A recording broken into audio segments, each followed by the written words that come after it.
नमस्कार, आप देख रहे हैं बीच न्यूज़। जैसे कि आप सभी जानते हैं, निकाय चुनाव को लेकर तमाम जनपद सहारनपुर के लेकर नगर पंचायत के मैदान में बीच न्यूज़ की टीम जाकर सर्वे कर रही है। और आज हम नकुड़ में मौजूद हैं, डॉक्टर इस्लाम जर्रा के पास आए हैं। पहले तो डॉक्टर इस्लाम साहब, आपका स्वागत करना चाहूँगा बीच न्यूज़ पर। मैं आपका स्वागत करता हूँ। किस तरह देखते हैं आप? देखते हो कि चुनावी मैदान की तैयारी हो चुकी है, निकाय की रिजर्वेशन भी घोषित हो चुका है। अब तमाम प्रत्याशी लगातार रस्साकसी कर रहे हैं कि किसका टिकट हो। और जैसे कि बताया जाता है, नकुड़ के अंदर पिछले 35-36 वर्षों से आप रह रहे हैं और बसपा में भी आप काफ़ी समय से रहे हैं। क्या कारण मानते हैं बसपा में रहने का? बसपा आपको क्यों फिट लगती है? देखिए साहब, बसपा का मेन मकसद मेरा बसपा में रहने का जो है, बाबा साहब के सिद्धांतों से मैं प्रभावित हुआ और बाबा साहब के सिद्धांतों को मान्यवर काशीराम जी ने इन्हें बढ़ाया जी। और मान्यवर काशीराम जी से मैं प्रभावित हो गए, मैंने बसपा ज्वाइन करी। और मेन मकसद मेरा मान्यवर काशीराम जी के जो कदमों पर चलने का पसीन जो हैं उन्होंने जो रखे हैं, पसीनों पर चलने का मेरा अपना भविष्य में मन है कि उनके कदमों पर चलूँ मैं। और बहन कुमारी मायावती ने जो इसे बढ़ाया है, दलितों को, पिछड़ों को उभारने का काम जो बहन मायावती ने किया है, मैं उससे बहुत खुश हूँ और बहुत प्रभावित हूँ। इसलिए मैंने कभी भी बसपा को छोड़ने का मन नहीं बनाया। जैसे कि बताया जाता है कि डॉक्टर साहब सन 86 में आप सभासद भी रहे हैं जी। बीच में काफ़ी लंबे समय रहा। 80 में नहीं, 80 में आप सभासद रहे हैं, जैसे कि बताया जाता है। 79 में आप सभासद रहे, जैसे बताया जाता है। उसके बाद काफ़ी लंबा अरसा हो गया, 36 साल में आपने कोई चुनाव नहीं लड़ा। क्या कारण मानते हैं?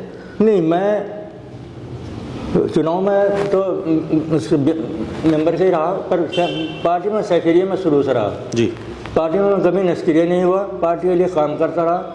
चुनाव लड़ने का मैंने मन नहीं बनाया, लड़ाता रहा, अपने पार्टी के मेंबरों को भी लड़ाता रहा और चेयरमैन को भी लड़ाता रहा। पर मैंने अपना मन नहीं बनाया। पिछली बार मैंने मन बनाया था, अब से 5 साल पहले चेयरमैन लड़ने के लिए। और चेयरमैन हैंड टाइम पर मेरा किसी कारण पार्टी ने टिकट काट दिया, पर मैं पार्टी के साथ बना रहा और यही मेरा मन रहा कि पार्टी ने किसी कारण काट दिया होगा, पर मैंने देखिए डॉक्टर साहब, अब रिजर्वेशन कंफर्म हो चुका है, ओबीसी में सीट आ चुकी है। अब तमाम पिछड़े वर्ग के प्रत्याशी मैदान में उतरने की तैयारियां कर रहे हैं। बहुजन समाज पार्टी से आप हैं और एक तरफ मैदान में हाजी याकूब कुरैशी हैं। क्या लगता है ऐसे समय पर पार्टी आपको टिकट दे सकती है? देखिए, जब मेरा पिछले बार टिकट काटा था तो उस वक्त जनरल में सीट थी और मुझे मेरे पदाधिकारियों ने यह विश्वास है, ये यकीन दिलाया था कि भाई ये सीट जनरल की है, इसमें जनरली को ही लड़ाएंगे हम जी। और ओबीसी आएगी तो हम तुम्हें मौका देंगे। तो मैं अपने पदाधिकारियों को पूरा यकीन करता हूँ कि वो मुझे पूरा मौका देंगे। सवाल एक ये भी पैदा होता है, अगर पार्टी किसी अन्य प्रत्याशी को टिकट दे तो क्या आप उसका विरोध करेंगे या साइलेंट चुपचाप तरीके से उनका सहयोग करेंगे? नहीं, अगर मुझे पार्टी पसंद नहीं करती, किसी और को पसंद करती हैं, तो मैं आराम से बैठ जाऊँगा और पार्टी जिसे भी भेज देगी मैं उसका समर्थन करूँगा। चलिए, चुनावी समय तो पूरा हो ही चुका है, अब बस टिकटों की रस्साकसी चल रही है प्रत्याशियों में। ये तो एक अलग बात है कि पार्टी टिकट आप नहीं, मुझे उम्मीद है अपने पदाधिकारियों से कि वो। अगर बात करें नकुड़ के अंदर, क्या प्रायोरिटी रहेगी? जनता अगर आपको यहाँ से चेयरमैन बना दे तो क्या प्राथमिकता रहेगी खासतौर से नकुड़ के लिए?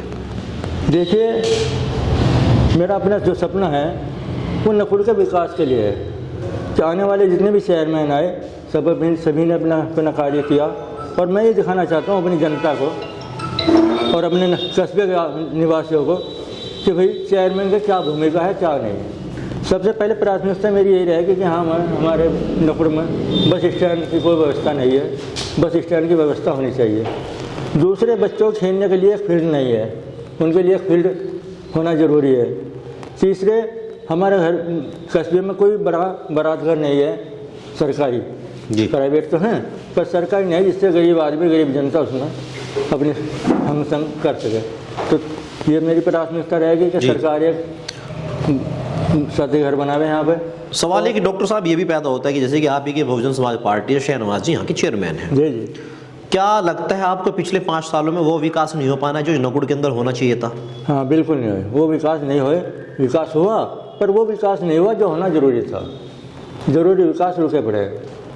क्या कारण मानते हैं? या तो ग्रांट नहीं ला पाए जी, या कोई कारण कुछ ऐसा रहा जिसके उस काम को नहीं कर पाए, या उन्होंने तवज्जो नहीं दी कि भाई यहाँ बस स्टैंड की आवश्यकता है, बनाया जाए नहीं बनाया जाए, यहाँ बारात घर की आवश्यकता है, बनाया जाए नहीं बनाया जाए। ऐसा भी तो हो सकता है कि उन्होंने इस पर तवज्जो ना दी हो। डॉक्टर साहब अभी आप डॉक्टर हैं और फैमिली मेंबर्स भी आपको 2 डॉक्टर हैं, जी। क्या लगता है जनता ने मौका दिया चेयरमैन बनने का, आप समय दे पाएंगे जनता को नकुड़गी? नहीं, इस समय तो मैं जनता के लिए हर वक्त तैयार हूँ। दुकान तो मेरे बच्चे देख रहे हैं, मैं तो फिलहाल भी फील्ड में जनता को देख रहा हूँ जी। और आगे भी बच्चे देखते हैं दुकान, तो दुकान से तो मैं हटा हुआ हूँ। मतलब अब जनता की सेवा करने जनता की सेवा सोच के लिए लिया मन में, बना जनता की लिया। नकुड़गी। हाँ। जी, क्या डॉक्टरी लाइन में भी मैं जनता की सेवा ही कर रहा था और ये भी मैं जनता की सेवा ही करूँगा। मैं तो अपना जीवन अर्पित जनता के लिए कर रहा था। अच्छा, एक सवाल है मेरा आपसे, 2022 में विधानसभा चुनाव में बहन मायावती बिल्कुल साइलेंट मोड पर थी और एक ही सीट पर सिमट गई पार्टी। क्या लगता है इस निकाय चुनाव के अंदर जो आज तक नहीं हो पाया बहुजन समाज पार्टी को, कहाँ पर ऐसे स्टैंड देखते हैं आप? नहीं, उस वक्त का कारण क्या हुआ कि लोगों के अंदर, मुस्लिम, खासकर मुस्लिम समाज के अंदर एक समाजवादी पार्टी का भूत सवार था जी। और समाजवादी की तरफ वो भाग गया था। आज मुस्लिम को तमाम को देख गया कि समाजवादी पार्टी अब सुपड़ा साफ हो चुका, अब समाजवादी पर कुछ नहीं रहा।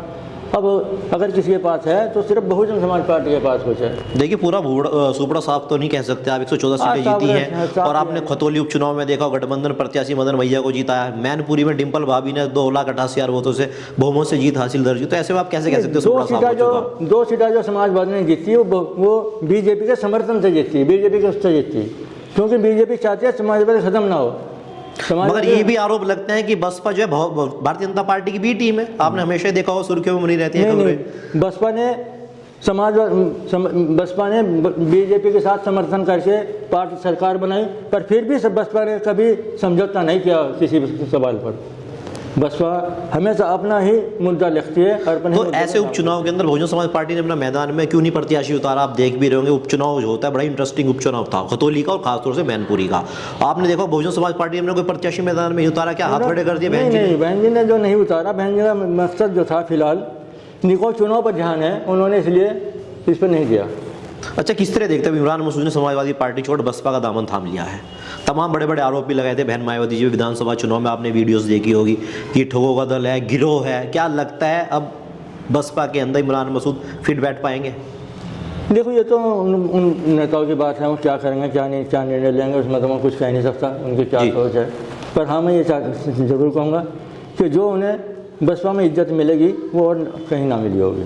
जी, तो दर्शकों नकुड़ में मौजूद थे जो बताया जाता है पिछले 36 वर्षों से लगातार बहुजन समाज पार्टी का दामन थामे हुए हैं। ऐसे समय पर आपने देखा तमाम राजनीतिक मोड़ आते हैं, पार्टी में उतार चढ़ाव आते हैं, मगर डॉक्टर इस्लाम जर्रा ने आज तो कोई पार्टी नहीं छोड़ी। लगातार 36 सालों से बहुजन समाज पार्टी के साथ जुड़े हुए हैं।